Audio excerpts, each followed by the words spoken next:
आजकल काफी पेशेंट हमारे पास इस तरह के भी आ रहे हैं यूरिनरी प्रॉब्लम को लेकर के। यूरोलॉजिस्ट के पास जाते हैं लेकिन प्रॉपर आराम नहीं मिलता तो फिर वो हमारे पास आते हैं। प्रॉब्लम क्या बता रहे हैं कि सर हम यूरिन को ज्यादा देर कंट्रोल नहीं कर सकते। यदि यूरिन की अर्जिंग हो गई है तो तुरंत प्रभाव से जाना पड़ेगा। कुछ लोग तो ऐसे भी तकलीफ लेके आए हैं कि उनको पेशाब घर में जाने तक के बीच में ही पेशाब निकल गया। यूरिनरी इनकॉन्टिनेंस इसको कहा जाता है। इसके बारे में आज चर्चा करेंगे। क्या है ये, क्यों तकलीफ हो रही है और इसका प्रॉपर समाधान क्या हो सकता है। चलिए शुरू करते हैं।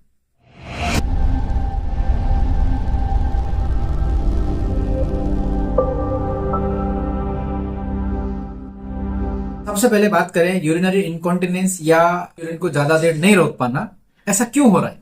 जिस व्यक्ति के शरीर में यूरिनरी ब्लैडर या पेशाब की थैली की मसल्स या नर्व पावर वहां की कम हो जाएगी, उसको ये तकलीफ होनी है। यूरिनरी ब्लैडर पर प्रेशर ज्यादा होने की वजह से ऐसा हो सकता है। बार बार अर्जिंग बन जाती है कुछ लोगों को, क्योंकि एक बार में ब्लैडर ठीक से खाली नहीं हो रहा, उन लोगों को ऐसा हो सकता है। उसके अलावा किसी की यूरिनरी ब्लैडर की मसल्स इतनी वीक हो जाती है कि ज्यादा यूरिन को होल्ड ही नहीं रख सकते। अब इसके आपको कारण समझने चाहिए ताकि आप इन पे ध्यान दे सको। जैसा अभी बात करी थी कि यूरिनरी ब्लैडर की मांसपेशियों की वीकनेस इसका मेन कारण है। अब ये किस वजह से हो सकता है। एज इफेक्ट हो सकता है। जैसे जैसे आपकी उम्र बढ़ेगी वैसे वैसे शरीर में कमजोरी आएगी, मसल्स वीक होगी, नर्व्स वीक होगी। तो एक कारण तो एजिंग इफेक्ट हो सकता है। दूसरा कारण हो सकता है बड़ा डायबिटीज। डायबिटीज के जो मेन सिम्टम्स है उसमें एक ये भी हमने देखा सुना है सबने कि बार बार पेशाब आ रहा है, कहीं डायबिटीज तो नहीं हो गया, कहीं शुगर तो नहीं बढ़ गया। तो एक कारण ये है।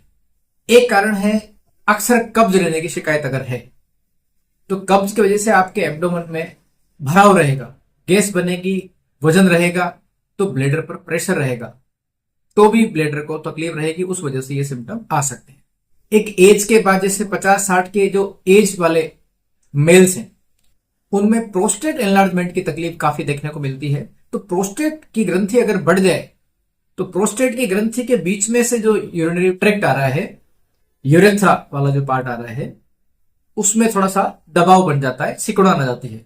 या उसके अलावा पेशाब में पहले इंफेक्शन हुए हो यूरिनरी ब्लैडर में या ट्रैक्ट में पुराने, उनसे अंदर कहीं स्वेलिंग आकर के रास्ता सकड़ा हो गया हो, स्ट्रक्चर हो गई हो, तो भी यूरिन पूरा खुल करके नहीं होता है। तो बार बार यूरिन आने की संभावना हो जाती है और इनकॉन्टिनेंस वाली संभावना भी रहती है। एक और चीज देखने को मिली है, ये समस्या ज्यादा वजन वाले लोगों में होने की संभावना ज्यादा है। तो कारण बहुत सारे हो सकते हैं, लेकिन क्या समझ में आ रहा है कि यूरिनरी ब्लैडर को कहीं ना कहीं कोई इश्यू है, वो ठीक से यूरिन को होल्ड नहीं रख पा रही, या ज्यादा मात्रा उसको इकट्ठा नहीं कर पा रही, या पूरा खाली नहीं कर पा रहा। तो हमारे ट्रीटमेंट का जो मेन गोल होना चाहिए वो ये हो कि यूरिनरी ब्लैडर की मसल्स और नर्व पावर पहले की तरह स्वस्थ हो जाए। अब इसके लिए यूरोलॉजिस्ट आपको जो ट्रीटमेंट करते हैं वो यूरिनरी फ्रीक्वेंसी को तो कंट्रोल करने की दवाई कर देते हैं, लेकिन मेरे ख्याल से रिजल्ट क्या आ रहा है कि जब तक आप लेते हो तब तक आपको फायदा मिलता है, जब छोड़ देते हैं तो स्थिति वापस वहीं के वहीं हो जाती है। ऐसे प्रोस्टेट एनलार्जमेंट वाले केस में मरीजों को जो दवाई चल रही है, जैसे कॉन्टिफ्लो डी और भी कुछ मेडिसिन आती है, उसका काम भी ये है कि आपको प्रोस्टेट के साइज पे कहीं ना कहीं वो काम करती है, उसकी स्वेलिंग को रिडक्शन करती है, तो आपके जो सिकुड़न है वो कम हो जाती है और आपके यूरिन का फ्लो ठीक रहता है, तो खुल करके पेशाब आ जाता है, तो बार बार पेशाब आने की जरूरत नहीं। लेकिन ये टेम्पररी रिलीफ रहता है, क्योंकि मरीज जो भी हमारे पास आ रहे हैं वो यही बात आके बोलते हैं कि सर जब तक हम लेते हैं तब तक ही आराम रहता है, ऐसे कब तक चलेगा, अब जिंदगी भर तो नहीं ले सकते। इसके लिए आपकी और हमारे बॉडी में एक व्यवस्था दी गई है कि बॉडी खुद को हील कर ले।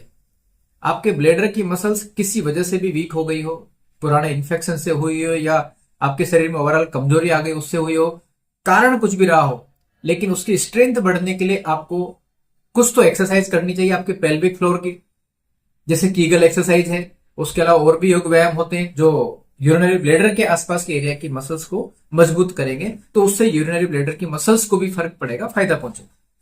उसके अलावा कैफीन इंटेक आपको घटाना पड़ेगा, अल्कोहल इंटेक घटाना पड़ेगा, जो शरीर को खराब कर सकती चीजें को आपको हटानी पड़ेगी, क्योंकि शरीर वैसे ही रिसेट मोड में नहीं है अभी, तो उसको ज्यादा नुकसान मत दो किसी भी ऐसी चीज को डाल करके शरीर में जो नुकसानदायक है।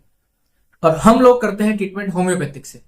होम्योपैथिक में प्रॉपर मेडिसिन, शरीर के तासीर कैसी है, पेशेंट का स्वभाव कैसा है, बीमारी का कारण क्या रहा होगा, स्ट्रेस कैसा है, लाइफ स्टाइल कैसी रही होगी, आज सिम्टम क्या है, बार बार इन्फेक्शन की हिस्ट्री तो नहीं है, बहुत सारी चीजें जानने के बाद हम करेक्ट मेडिसिन सेलेक्ट करते हैं।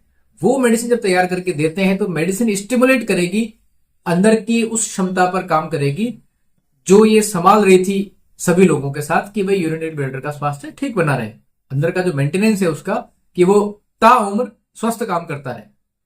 एक बार स्टिमुलेशन सही मिल जाए, यानी कि सही दवा आपको स्टिमुलेशन के लिए मिल जाए, तो बॉडी खुद से वापस खुद को हील कर लेती है और ब्लैडर की मसल्स की पावर, नर्व पावर वापस रिगेन कर जा सकती है। हमारे पास पेशेंट आते हैं और ठीक होके जाते हैं। बहुत बड़ी समस्या नहीं, ऐसा नहीं कि जिंदगी भर परेशान रहना है या जिंदगी भर दवाई खानी। तो इसके लिए जिनके भी यूरिनरी इनकॉन्टिनेंस की प्रॉब्लम है, बहुत ज्यादा परेशान होने की जरूरत नहीं है। क्लासिकल होम्योपैथिक में इसका बहुत अच्छा ट्रीटमेंट है, बहुत मेडिसिन आती है, सेलेक्ट करनी पड़ती है। तो आप किसी क्वालिफाइड होम्योपैथिक फिजिशियन से कंसल्ट करके इसको ठीक कर सकते हैं।